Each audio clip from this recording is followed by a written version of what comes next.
is an African reaction, and I wanted to do another report on great project. I started it, but I had to stop it, and I'm sorry for it. I'm gonna redo it again. Let's go. Forces failed, as their forces ran into a trap in the same area multiple times. It's day 499 of Russia's operation in Ukraine.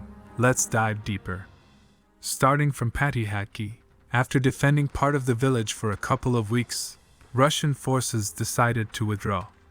It was proving very costly to hold it, because they were also losing equipment in the process.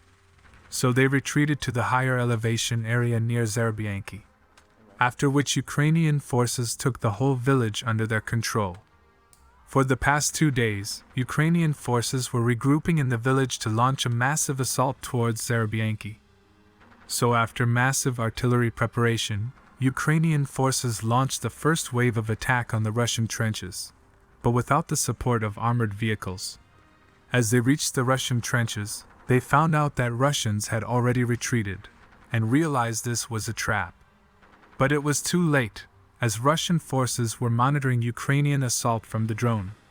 Soon they unleashed a pre-planned accurate artillery strike on Ukrainian assault units. Reports say Ukrainians suffered some losses, and because of the chaos, some were injured by mines placed by Russians.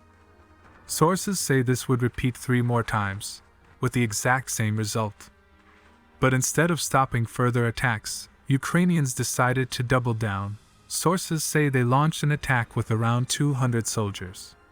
This time they did not suffer casualty from mines, as they were already blown in previous attacks.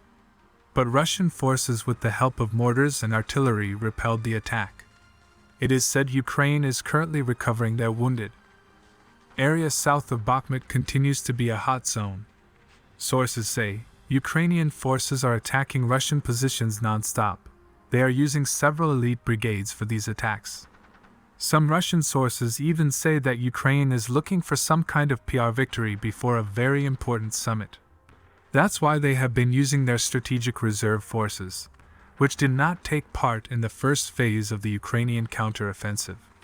Many Russian sources have reported about Ukrainian units being deployed on the various areas of the front line. Regardless of the reason, Ukrainian forces are having success in advancing near Klishivka. In fact, they have almost captured most of the heights around the village. Currently, they are attacking this gray area. After capturing it, Russian forces will lose heights and will be forced to retreat from the village. At the west of the village, Ukrainian forces after recent attacks were able to take this area. Although many Ukrainian sources say that they have already captured this trench system.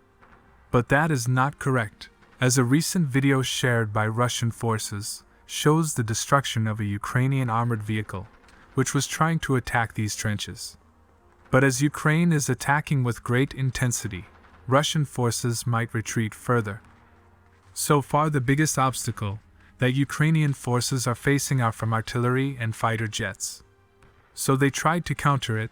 They were planning on ambushing Russian aircrafts by placing one of their air defense systems very close to the village.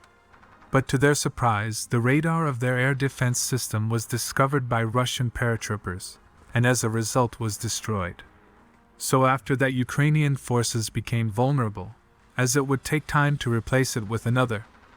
Recently, Russian forces shared a video, which shows Russian aircraft hitting an accumulation of Ukrainian assault groups with FAB-500 bomb. With help of air superiority and artillery, Russian forces even recaptured some of the lost heights around the village.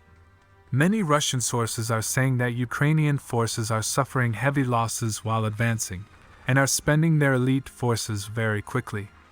Of course, take it with a grain of salt. At the northwest of Bakhmut, there are no changes in the front line. As per latest reports, Russian forces are striking incoming Ukrainian forces from the dominant height around the reservoir, and from the buildings in the village. Recently, Russian forces shared a video, in which you can see them striking a Ukrainian assault unit with accurate artillery. This video was geolocated around the reservoir. Subscribe.